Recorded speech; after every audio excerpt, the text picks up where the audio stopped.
Okay, looking for some advice. Gonna shoot a 3-day New Year's event. 2 nights will be a dinner, live band, surprises. When I be at a club.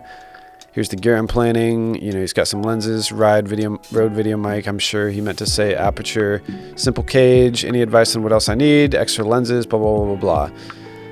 Photo camera that can work alongside or another video centric. So first thing I'd say, Benjamin. So this was yesterday. Got a few replies, which is awesome. 3-day New Year's event. Honestly, the first thing I would say is I'd be surprised if you were doing this yourself. It kind of depends, of course. Always come back to budget, and not just budget, but if you have an opportunity to call on favors or know any photographers or people that you could call on, I would be doing anything I can to get somebody to help me with this shoot. Anytime I'm doing an event, I love having more coverage. If it's a kind of a smaller thing, you gauge it based on kind of the size of it, but 3 days and it's New Year's, that's a big deal. Literally you have one shot to get, the moment that our year transitions to a new year. Dinner, live band, surprises, that. As soon as I saw surprises, I was like, okay, there's certain things that are going to happen out on stage and you don't know when they're going to happen potentially. You're going to be at a club. I would say more important than any of this gear, get a second person to help you at least.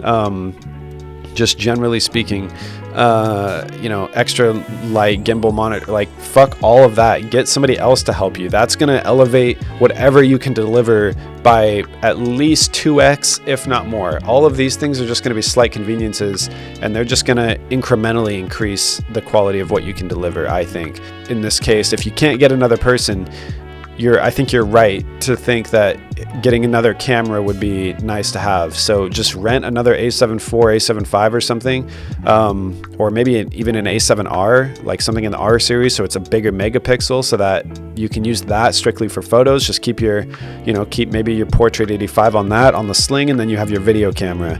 Whatever you trust them with more, photo or video, try to get a second person to do part of that. It doesn't mean you can't still do both yourself, just to make sure you're getting stuff that you want. This is going to be one of those things. I will die on the soapbox. Gimbals are definitely overrated.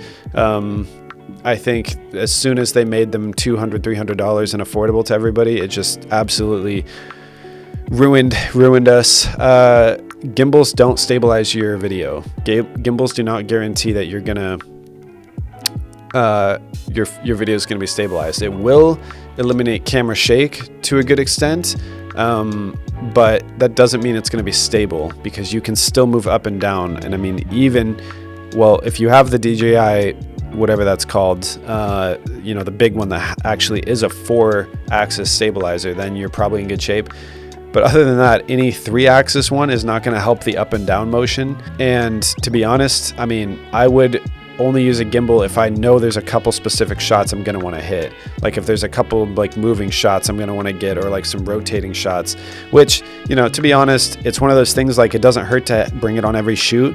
But I see so often people just standing still with a gimbal, or just panning with a gimbal, or, just generally just kind of moving, and even just moving in and out. It's add some complexity. If you have a gimbal, you got to get some parallax stuff going. You have to move to the side while pulling back, while rotating. Add some complexity to your movements if you're going to use a gimbal. So that's if you feel confident doing that and you've had some practice on a gimbal, I would say then bring one. But it sounds like you're going to have your hands full enough doing photography and video. I wouldn't even bother with a gimbal, to be honest. How do you find a good editor? Yeah, so here we go. I don't need motion graphics and cool effects. Good stylistic sense. How do you evaluate their skills? Any advice? So this is probably going to be flooded. Yeah, okay, that's good. Yeah, honestly, so this kind of touches on the thing earlier a little bit. But yeah, it's more like editor that will suit your needs. Anybody can edit video. It's really, the software is not difficult to figure out. It's something anybody could learn in a day. Therefore, what you really need to be looking for is somebody who not only knows how to use the software, but understands kind of the art and the process and the goal of editing. And honestly, it's one of those things, again, you really do have to make a decision, because a lot of people will just sort of learn the software and learn how to use it pretty well, and then just kind of stop there, right? And then they're like, I'm a video editor. I know how to use DaVinci Resolve. I know how to cut things and move things and transition things. But if you genuinely want to have a business where you are a step above the rest, then you need to add some filters, right? And one of them can be, price and rate. Like I'm only taking on clients that are able to afford good editing because I want to deliver a good product. And in my search for a good editor, I'm going to add the filters of screenings, and you need to send me tests. I need to see examples of your work.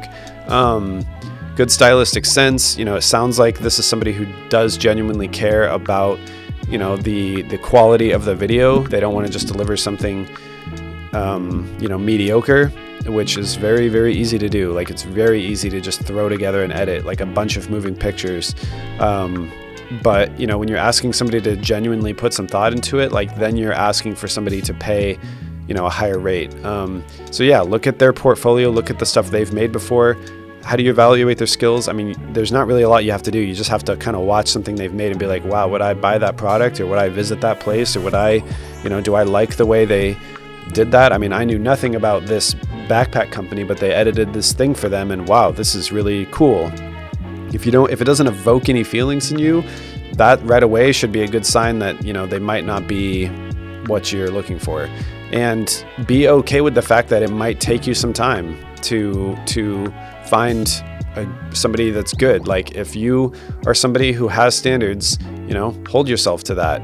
Wait to find somebody who genuinely cares about the type of editing that you're doing, or is genuinely good, and then, find, or if you are at a point where you feel like you are that good, take the time to train somebody that's willing to learn, that's genuinely in a place where they want to learn how to be a better editor. They're not, taking on work for the sake of it. They genuinely want to learn how to be a better editor.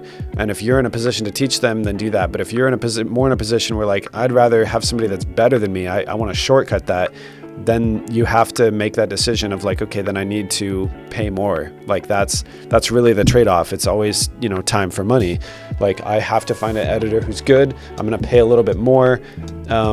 And yeah, I'm going to have a selection, like, screening process. I'm not going to make this easy for anybody to just get in. I want to have like 100 people submit potentially.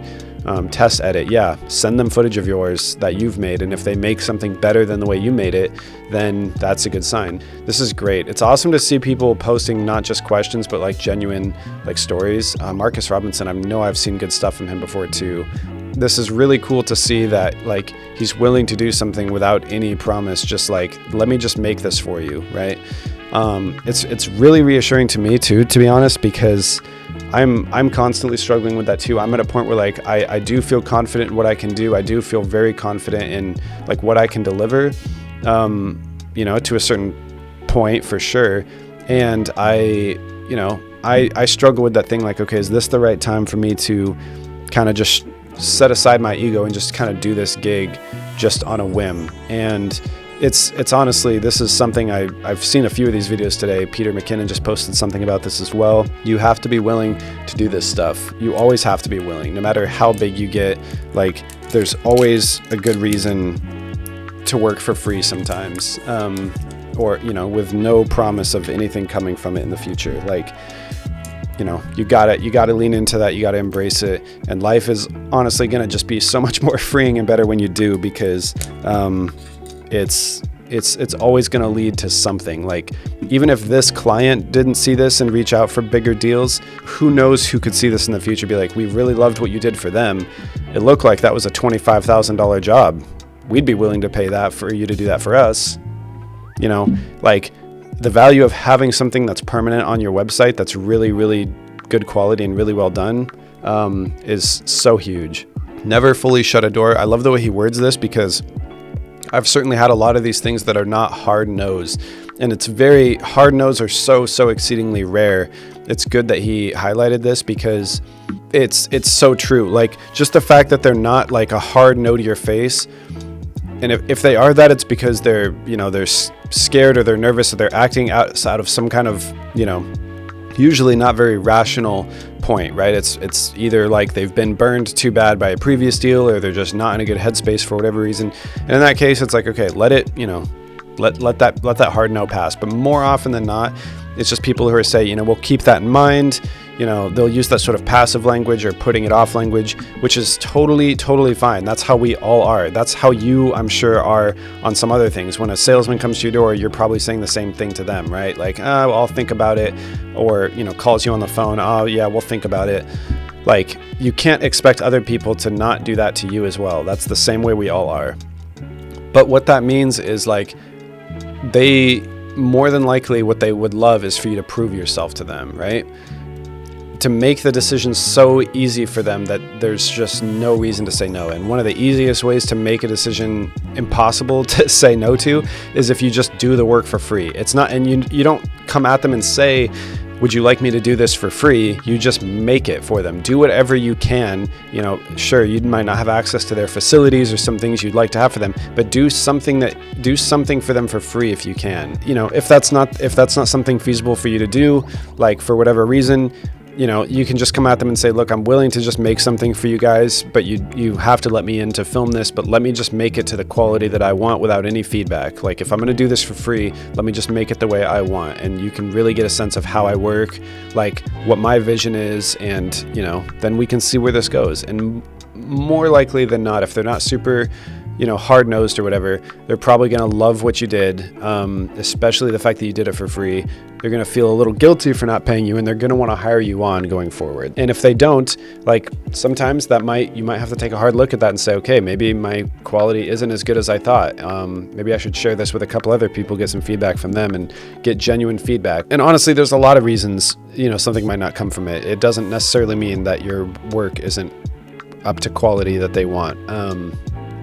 So there's a lot of reasons, but be very strategic and follow your gut. Like, that's a great thing to end it on too, because free to fee still works. And I don't see a lot of people saying this. He didn't even touch on this actually in the Peter McKinnon video, but about being strategic about it and following your gut. Like, first of all, you have to build up your gut. You have to have some experiences. So if you get burned a few times, if you've never been burned before, like, it's totally fine. That feeds to your gut. That feeds to which isn't really your gut, it's your subconscious. That's just a story, you can feed to yourself. You have to sort of strike that balance of not coming off too cynical, like, well, I'm just not going to work for free at all anymore. It's like, okay, that's not the answer. The answer is either this client or this scenario or whatever, but just take away from it, like, okay, that informed me a little bit, right? I can learn something from that. And then, the more times that happens, the more you can kind of follow your instincts, the more you can kind of lean into it, and the more you can, just take a little bit of time to think, like, okay, is this worth something? Is this something worth doing for free? If it generally just feels right, then I would say generally the answer is do it, right? Like, there's this great, like, quote I'm proud of myself for saying one time when we were out disc golfing one time. I was out with the boys playing some disc golf. We were just having some terrible throws off the tee pad, just absolutely terrible. They were shanking left, shanking right, nothing was working. And what I finally had to say to the group was, all right, are we overthinking or underthinking? Like, that's exactly what I think of. Like, I don't want to overthink it, but I don't want to underthink it. I want to just take a second, visualize the shot, step up, execute the shot, right? Like, find where it works for you. Everybody's going to be a little bit different, but same thing with this.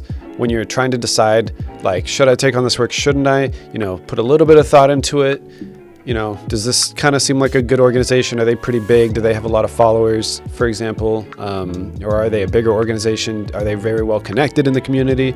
Okay, yeah, like, they seem pretty big. Or, oh, this work would be really good. I would love to add something like this to my portfolio, regardless of if I get paid for it. It would be nice to get paid for it, but I would honestly just love to have this in my portfolio. Then, that's your gut or your subconscious probably telling you, yeah, like, go for it. Am I the only one who's just always shoots in 60 FPS just so I have slow motion options? I've had others give me grief for not shooting in 24, but I'm not shooting a TV show, so I don't feel like that standard really needs to apply to my videos. Thoughts? Once again, there we go. First comment. Yeah, like, again, this kind of just comes down to people, I think, just posting for engagement, which is not a bad thing to do. You gotta earn that top contributor badge somehow. I'm contributing in a much different way, but it really does depend It also depends on not just what you're shooting, because a lot of people tend to go there like, well, it depends on what, you know, you're shooting. It depends on what your project is. It depends on your client, da da da da da. Sometimes it's okay to say it depends on preference, right? Like, I think there's also such an overthought when it comes to like, what would lend itself best to the project. It's like, you know what do you like? What do you like? If you don't know what you like yet, if you haven't really tried filming a lot at 60 or 24, or you haven't really tried a lot using V-mount batteries versus you know, NPFZ7 batteries, whatever they're called. If you haven't really scaled that, then yeah, you're not in a place to say like it depends on what you like. You kind of just pick one and try it. But it not only depends on what you're filming, but it also depends on what you like. If you like the idea of just having 60 FPS always so that you never have to worry about it, then do it. And if you're okay with taking up a little bit more storage space and draining your battery a little bit faster, like if you're willing to invest in, you know, whether that means more batteries or more storage space a little bit sooner, to be honest, or to be exact, almost 3 times sooner than everyone else, you know, then do it. Like, that's fine. It's, you like shooting in 60 FPS. Yes, you can make it work. If you just scale it down to 24 in the export, you know, it might not look as clean, but you know, it's probably fine. If you like doing it that way, you're fine. People, you know, get caught up on this 24 thing because they just think it's a travesty to shoot anything other than 24 because that's not the way cinema does it. But it's like, okay, get over yourself a little bit. We are not out here shooting absolute masterpieces. Sometimes, you know, you do get the nice opportunities when you have the luxury of making these creative decisions, but more often than not, 60 is probably a great thing to do so that you always have slow motion. I've ran into this several times where I'm just like, man, I wish I would have been filming in slow motion. A lot of the times it's because I'm shooting in too dark of spaces, honestly, and I just can't turn my shutter speed that low to be able to do that. But even then, that itself is a creative decision, right? Because I could just leave my shutter speed at 1/50 and the images would look a little choppy, but at least I could slow them down in post. And, you know, maybe being able to see the people is more important than how choppy the frames are, right, in that video that I'm delivering. So I'd say just keep shooting in 60 FPS. I'd say there are some fundamental things you can always do to actually improve your craft, but deciding what film rate to frame at is not really one of those things. It's not really one of those decisions that's going to genuinely improve your craft. It's just going to, it's not a creative choice. It's just a convenience choice. So thank you guys for watching. If I said anything that offended you or you disagreed with, I'd love to actually talk to you about it. Just drop a comment. Would love to hear your thoughts. But thank you guys for watching, and I'll catch you in the next one.